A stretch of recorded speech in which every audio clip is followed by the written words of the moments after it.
विश्व अधिवक्ता दिवस। जी हाँ, बांसवाड़ा खास हो जाता है। बांसवाड़ा डूंगरपुर क्षेत्र, क्योंकि इस क्षेत्र में अंतरराष्ट्रीय न्यायालय के न्यायाधीश भी यहीं से दिए हैं। और उन्हीं की स्मृति में एक महाविद्यालय संचालित हो रहा है, विधि महाविद्यालय, डॉक्टर नागेंद्र सिंह विधि महाविद्यालय। और वही भावी पीढ़ी को तैयार कर रही है अपूर्वा जी जैन। अपूर्वा जी, आपका स्वागत है। सबसे पहले हमारे दर्शक ये जानना चाहेंगे, अधिवक्ता आखिर होता क्या है? Thank you sir. नमस्कार। मैं हूँ अधिवक्ता अपूर्वा जैन। सबसे पहले तो आप जितने भी अधिवक्ता साथी हैं, आप सभी को अधिवक्ता दिवस की हार्दिक शुभकामनाएं। अधिवक्ता दिवस है वो 3 दिसंबर को मनाया जाता है। हमारे भारत के जो पहले राष्ट्रपति हैं और सम्मानीय अधिवक्ता है डॉक्टर राजेंद्र प्रसाद जी, उनकी याद में अधिवक्ता दिवस है वो मनाया जाता है। अधिवक्ता अधिनियम 1961 में अधिवक्ता से तात्पर्य ऐसे व्यक्ति से लिया गया है जो कि न्यायालय में किसी अन्य व्यक्ति की ओर से या अपने क्लाइंट की ओर से पैरवी करता है, वक्तव्य देता है या बोलता है, उसे अधिवक्ता कहा गया है। और अधिवक्ता अधिनियम 1961 के सेक्शन 16 में हम देखेंगे तो अधिवक्ता को 2 भागों में बांटा है। एक तो है वरिष्ठ अधिवक्ता और एक है अन्य अधिवक्ता। अगर हम वरिष्ठ अधिवक्ता की बात करें तो वरिष्ठ अधिवक्ता वो है जिन्हें सुप्रीम कोर्ट और हाई कोर्ट ने उनके कार्य, उनकी कार्यशैली और उनके अनुभव के आधार पर उनका जो वर्क एक्सपीरियंस है उसके अकॉर्डिंग जिन्होंने इन्हें सीनियर एडवोकेट की लिस्ट में उन्हें ऐड किया है, वो है वरिष्ठ अधिवक्ता। और उनको छोड़ करके और जितने भी अधिवक्ता हैं उनको अन्य अधिवक्ता की श्रेणी में शामिल किया गया है।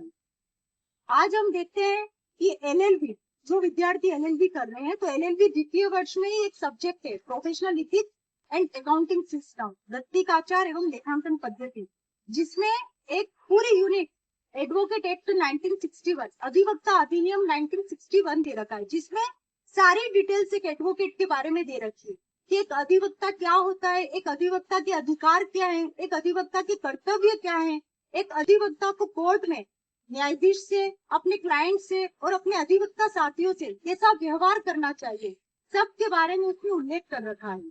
और उसमें उन कार्यों को भी बताया है कि जो एक अधिवक्ता को नहीं करने चाहिए। एक टॉपिक दे रखा है कि ऐसे कार्य जो अधिवक्ता के लिए निषिद्ध है, मतलब ये कार्य जो अधिवक्ता को नहीं करना चाहिए। तो जो व्यक्ति अगर मतलब जो स्टूडेंट लॉ कर रहे हैं और जिनका फ्यूचर में अधिवक्ता बनना ही है, तो वो प्रोफेशनल इथिक्स जो सब्जेक्ट है जिसमें वो एडवोकेट्स के बारे में सारी जानकारी प्राप्त कर सके। और अधिवक्ता बनने के लिए आपको 3 वर्ष एलएलबी की पढ़ाई करनी है और एलएलबी करने के बाद में आपको राजस्थान हाई कोर्ट से सनद प्राप्त करनी है। उसके बाद में आपको ऑल इंडिया लेवल का बार काउंसिल का एग्जाम होता है, वो एग्जाम क्लियर करने के बाद में आपको एडवोकेट की उपाधि दी जा सकती है। और आज के युग में एक अधिवक्ता एक ऐसा पेशा है कि जो हर किसी की मुसीबत में काम आता है। आज की जनरेशन में मतलब अधिवक्ता, मैं मानूंगी कि अधिवक्ता एक ऐसा पेशा है कि जो मतलब ऊंचाइयों तक जा सकता है। जी जी जी, बिल्कुल अपूर्वा जी, आपकी बात सही है। और काफी बच्चे अभी लॉ भी कर रहे हैं, लेकिन खास चीज ये देखी गई है कि जब उनसे बातचीत करने के लिए जाते हैं या अपनी अभिव्यक्ति की क्षमता उनमें काफी कम नजर आती है। क्या कारण क्या है इसका?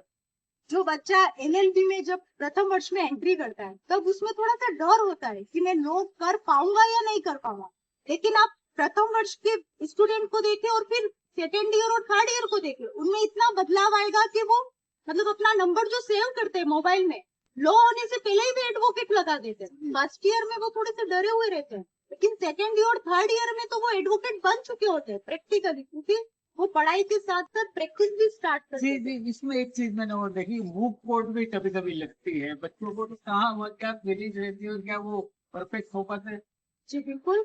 मूट कोर्ट, मूट कोर्ट माने तो एक तरह से काल्पनिक कोर्ट बना रखा है हमने कि जहां पर बच्चों को एक कोई काल्पनिक केस हम तैयार करते हैं और एक कल्पना के आधार पर उनको पूरी मूट कोर्ट मतलब कोर्ट में जिस तरह से अपन को कोई केस आता है उसकी अपन को पैरवी किस तरह से करनी है, जज के सामने हमें कैसे पेश करना है, वो सारी चीजें हम एक कल्पना के आधार पर काल्पनिक रूप से उस मूट कोर्ट में हम सिखाते हैं और उनको ट्रेनिंग देते हैं। जी जी।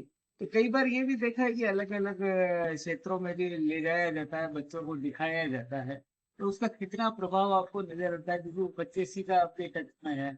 जी बिल्कुल, हम बच्चों को कोर्ट विजिट, पुलिस थाना विजिट, जेल विजिट, ये सारी विजिट हम करवाते हैं ताकि 3 साल में बच्चा अच्छी तरह से परिपक्व हो जाए और वो आगे अपने फ्यूचर में एडवोकेट लाइन में अच्छे से अपना कार्य कर सके, अपनी प्रतिभा दिखा सके और अपना नॉलेज है वो बढ़ा सके। जी, एक चीज और जानना चाहेंगे कि अधिवक्ता है, लेकिन अगर वो ही अधिवक्ता बाद में जज बनना चाहता है, तो क्या उसके लिए क्या? बिल्कुल, आरजेएस के एग्जाम होते हैं जिसमें एक एडवोकेट प्रैक्टिस करते हुए भी आरजेएस का एग्जाम दे सकता है, जिसमें वो आरजेएस में प्री प्री होता है, फिर मेन होता है और फिर इंटरव्यू बेस होता है, जिसपे वो सिविल न्यायाधीश मतलब जज भी बन सकते जी जी जी, इसके साथ में हाई कोर्ट जजों की नियुक्ति होती है, क्या उसमें सीनियर अधिवक्ता को महत्व दिया जाता है या कुछ?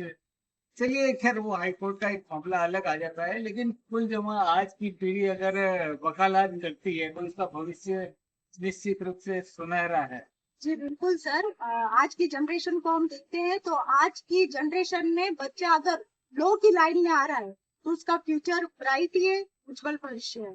जी जी और अंत में जी मैं कुछ पंक्तियां कहना चाहूंगी एक अधिवक्ता के लिए। पहले कलह होती है, पहले कलह होती है, फिर कोर्ट में जीरह होती है, कभी हो जाता है फैसला, कभी हो जाता है फैसला और कभी सुलह होती है।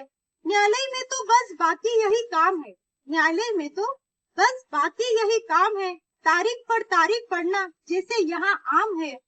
अंगराज कर्ण के बाद, अंगराज कर्ण के बाद बस वकील ही है जो गलत होने पर भी आपका साथ निभाते हैं, चाहे लगी हो कितनी ही दफाएं, चाहे लगी हो जी जी कितनी भी दफाएं, आपको वकील ही आजाद कराते हैं, आपको वकील भी आजाद कराते हैं। आप सभी को एक बार फिर से अधिवक्ता दिवस की हार्दिक शुभकामनाएं। Happy advocates day. जी जी, अपूर्वा जी, आपको भी ढेर सारी शुभकामनाएं। हम तो इंतजार करेंगे तारीख में तारीख की ये परंपरा के खत्म हो, अच्छे बच्चे आएंगे, अच्छी पढ़ाई करेंगे और कानून से देश संविधान पे चलेगा। बहुत बहुत धन्यवाद।